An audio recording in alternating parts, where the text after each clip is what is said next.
जय हिंद बच्चों, welcome to Bhabha mathematics centre. आज टीएमबीयू में बीएससी पार्ट थर्ड का एग्जामिनेशन था और मैथ्स का पेपर नंबर 5 का एग्जाम, पेपर नंबर 5 का एग्जाम हुआ, जिसमें मैंने कुछ दिन पहले ही एक सजेशन जारी किया था जो लगभग 100% कह सकते हो कि आपको टेली किया। यानी काफ़ी बच्चों को फ़ायदा हुआ उस सजेशन से। जिन बच्चों ने तैयार किया होगा उनका एग्जामिनेशन अच्छा रहा होगा, उम्मीद करते हैं। बच्चों की डिमांड पर काफ़ी ज़्यादा बच्चों को फ़ोन कॉल आया, उसको ध्यान में रखते हुए मैंने सोचा कि ऑब्जेक्टिव का आपको सॉल्यूशन दे दिया जाए, जिससे कि आप अपने आप में एनालिसिस कर पाओगे कि आपकी कितनी ऑब्जेक्टिव सही हुई है।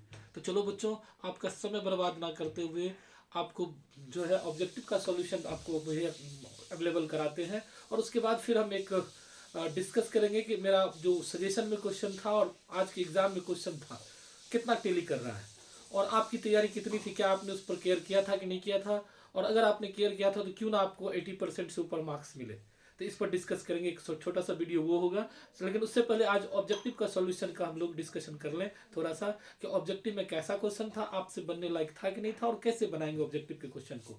तो चलो बच्चों, मेरे फ्रंट स्क्रीन पे आपने देखा होगा कि इस स्क्रीन पर जो है ऑब्जेक्टिव का क्वेश्चन आपको दिख रहा होगा।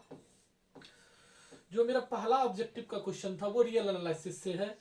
Choose the correct answer from the given alternatives fx equals to mod x -2 से 2, और यूपीएफ पूछ रहा है। यूपीएफ जब इसका निकालोगे ना, आप निकाल के देखना, ऐसे कहोगे तो हम निकाल के भी दिखा देंगे। तो यूपीएफ इसका जो निकलता है हम लोग को,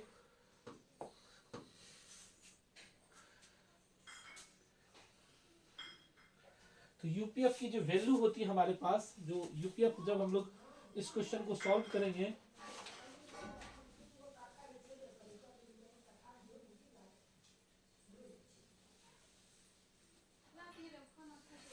तो उसके लिए फार्मूला था यूपीएफ के लिए हमारे पास, याद होगा आप लोग को। यूपीएफ के लिए फार्मूला था sigma r, r equals to कितना टर्म है, 1 2 3 4 5, 3 2 5, तो r equals to 1 2 4 a r sigma delta r, sigma m r delta r कह सकते, a r not a r, m r delta r ये था। और ये हम लोग लेते थे एलयूबी, लिस्ट ऑफ बॉन्ड, और डेल्टा होता था डिफरेंसेस। तो जब इसको इसमें ब्रेक करोगे आप, इंटरवल ब्रेक करके, जैसे कि पहला हम लोग ले लिए कि तुम्हारे पास फर्स्ट डेल्टा वन का वैल्यू कितना आ जाएगा हमारे पास, -1 और -2, तो -1 माइनस माइनस +2 यानी 1 आ जाएगा। डेल्टा टू की वैल्यू कितना आ जाएगा, 0 -1 यानी 1 आ जाएगा। उसके बाद आपको डेल्टा थ्री की वैल्यू कितना आ जाएगा, डेल्टा थ्री की वैल्यू कितना आ जाएगा, 1 -0 ये भी 1 आ जाएगा। डेल्टा फोर की वैल्यू कितना आ जाएगा, 2 -1 1 आ जाएगा। उसके बाद सबका एम निकालोगे आप, अगर m1 निकालते हो तो कितना होगा उसका ग्रेटेस्ट, -1, और -1 का मॉड 1 आ जाएगा। m2 निकालते हो तो उसका दोनों का ग्रेटेस्ट 0 आ जाएगा। m3 निकालते हो तो 1 आ जाएगा, और m4 निकालते हो तो 2 आ जाएगा। और फिर इसका फॉर्मूला जो था ब्रेक करोगे कि m1 delta 1 plus m2 delta 2, फिर m3 डेल्टा 3, फिर m4 डेल्टा 4, जो फॉर्मूला होता था। क्योंकि हमारा 4 स्टेप में इंटरवल जब ब्रेक करोगे क्या होगा, -2 से -1, फिर -1 से 0, फिर 0 से 1, 1 से 2। अब सबकी वैल्यू रख दो, तो m1 की वैल्यू 1 × 1, फिर क्या 1 × 0, फिर क्या आपको 1 × 1 और +1 × 2, दैट मीन्स 1 + 0 + 1 + 2, रिजल्ट इज 4। तो 4 इज द राइट आंसर। इसका ए नंबर ऑप्शन आपका सही है यूपीएफ निकालने के लिए। ठीक है, नेक्स्ट हम लोग बढ़ते आगे क्वेश्चन की तरफ। नेक्स्ट क्वेश्चन जो मेरे पास है, second number question, the improper integral of this, इसका तो स्टेटमेंट बेस्ड क्वेश्चन है। तो इसके लिए आप पढ़े थे कि ये जो होता था, ये स्टैंडर्ड सीरीज XP, ये तभी ये आगे बढ़ेगा, एब्सोल्युटली कन्वर्जेंट होगा जब p की वैल्यू ग्रेटर देन 1 होगा। तो this is p is greater than equals to 1, statement based question है, तो बड़ा सिंपल है। नेक्स्ट हम लोग आते हैं थर्ड क्वेश्चन की तरफ बढ़ते हैं बच्चों। थर्ड क्वेश्चन सीरीज से है, फिर एक क्वेश्चन कि this series is convergent if, अच्छा इसमें क्या था कि थीटा का जो वैल्यू होता था नॉट मल्टीपल ऑफ 2 पाई, 2 पाई के मल्टीपल में नहीं होना चाहिए, 0 भी नहीं होना चाहिए। तो यहाँ तो है, ये तो 2 पाई के मल्टीपल में है, ये भी 2 पाई के multiple, this is the answer of this, कि 2 पाई के मल्टीपल में नहीं होना चाहिए। तो theta does not equals to 2m pi, yes this is the answer. Next question हम लोग बढ़ते हैं आगे की तरफ। नेक्स्ट क्वेश्चन हम लोग आगे की तरफ बढ़ते हैं। The Fourier series of even function, याद होगा इवन फंक्शन जब हम लोग ब्रेक करते थे बी एन का वैल्यू क्या होता है for even function, b n equals to zero. Fourier series even function का जो होगा वो ये होगा 1/2 a naught plus sigma n equals to 1 to infinity a n cos n x. This is the Fourier series of even function. Odd function के लिए change हो जाएगा, तो हम लोग को इवन फंक्शन के लिए पूछ रहा था, third is the right answer. Next question की तरफ हम लोग बढ़ते हैं बच्चों। अगर कहीं कोई दिक्कत आ रही है तो आप लोग कमेंट जरूर करना कि सर इस तरह के क्वेश्चन में ये आ रहा है, तो जरूर हम उसको कंसीडर करेंगे। लेकिन आपको बिल्कुल सही ढंग से बताया जा रहा है आपको, जिससे कि बिल्कुल आपको कंसेप्ट जिस टाइप से आप पढ़े हो उसी स्टाइल से हम बताने का कोशिश करते हैं, एनालिसिस कर रहे हैं, जिससे कि आपको समझ में आ जाए। ये वाला आप जो पढ़े थे तो मॉड याद करो, mod z, mod z, mod z equals to a. तो आप पढ़े हो mod z means x plus i y का मॉड इक्वल्स टू ए।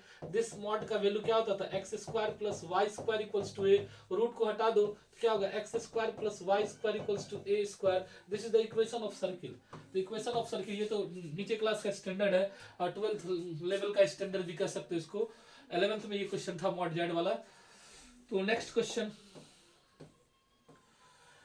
ये क्वेश्चन मैंने देखा यू भी वाला जो क्वेश्चन था आपका ये रॉन्ग है, इसमें none of this is the right answer. आपको चेक करके दिखा देते हैं क्योंकि आप लोग को लगेगा कि सर क्या बोल रहे हैं कि u दिया हुआ मेरे पास एक्स क्यू माइनस 3xy, तो del u by del x जब आप निकालोगे तो क्या निकलेगा 3x स्क्वायर माइनस 3y, और फिर del u by del y निकालोगे तो दिस इज 0 माइनस 3x। ऐसा del u by del x किसके बराबर होता था del v by del y का, ux इक्वल्स टू by और uy equals to minus dx, तो this is del v by del x, ये इसके इक्वल होता था। अब dv निकालने के लिए जो मेरे पास फॉर्मूला होता था वो होता था कि del v by del x,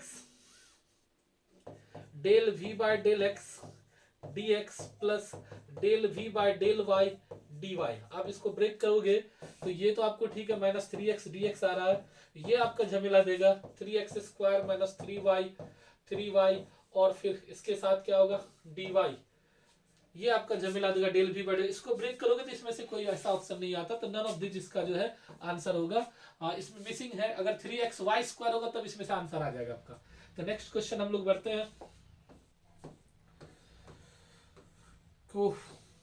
question number this, the open ball इतना is a discrete matrix x d is, तो ओपन वॉल है तो आर की वैल्यू जो होगी लेस देन इक्वल्स टू 1 होगा, लेस देन इक्वल्स टू 1। ये टाइपिंग थोड़ा सा दिख नहीं रहा होगा, लेकिन ये जो है ओपन वॉल के लिए हम लोग क्या होते हैं कि रेडियस जो होता है वो 1 से छोटा होगा, ठीक है।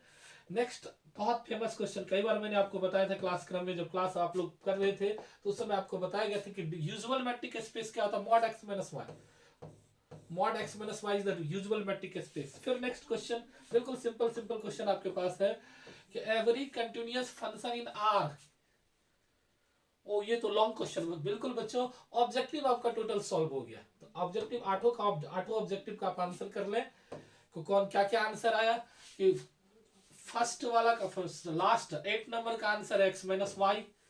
उसके बाद जो फर्स्ट वाला आंसर है हम आपको लिख दे कि फर्स्ट का आंसर जो था आपको 1, अगर कोई नोट करना चाहे तो याद कर सकते हैं कि ए का आंसर आपको 1 आ रहा है, बी का जो ऑप्शन है आपके पास 1 आ रहा है, सी का ऑप्शन 3 आ रहा है, डी का जो ऑप्शन है आपके पास, D is the question of वो नहीं 3 का आंसर जो है 2 था ना, थीटा नॉट इक्वल्स टू 2 था, यस। देख लेते हैं हम लोग उसको, ऑप्शन देख लें अगर शुरू से ही कर देते हैं एक जगह, ऐसे हम बता ही दिए आपको, आप एक्सप्लेन करके देख सकते हो। हाँ 2 नंबर था 3 का, सी का जो है 2 नंबर था आपके पास, ये पहले भी बता चुके हम आपको। तो ए का आपको पास था 1, बी का आपके पास है 1, सी का आपके पास है 2, डी का आपके पास है 3, ई का आपके पास है 1, एफ का आपके पास है, एफ आपके पास क्वेश्चन क्या था मॉड वाला ना, तो एफ का क्वेश्चन फिर हमको तो इसी करना पड़ जाएगा, खैर देख लेते हैं। तो ये ई तक का यहाँ कर देते हैं, एफ नेक्स्ट पेज में ले लेते हैं। कि क्वेश्चन देखना पड़ेगा फिर। तो ई का 1 था, एफ का आपका वही नन ऑफ दिस, एफ का 4, एफ का 4 याद रखेंगे। और ये फिर था आपको सेकंड, जी का second, r is less than 1, और फिर एच का भी आपको पास सेकंड। तो इस तरह से बच्चों 8 क्वेश्चन का ऑब्जेक्टिव मैंने आपको सॉल्व करके दिया। कैसा लगा आज का वीडियो जरूर कमेंट कीजिएगा, और सजेशन में आपने कितना अच्छे ढंग से लिखा ये भी बताइएगा कि सर सजेशन हमको फायदा किया, और या फिर जो आप जो टिप्स दिए थे उस आधार पर हमने लिखा, हम लोग को बहुत फायदा हुआ। तो इस तरह का जब आप कमेंट करेंगे तो फिर हम आगे आगे भी नेक्स्ट जो पेपर है उसके लिए भी आपके लिए वीडियो बना कर आपके लिए लेक्चर लेके आएंगे। तो चलो बच्चों, थैंक यू वेरी मच, धन्यवाद।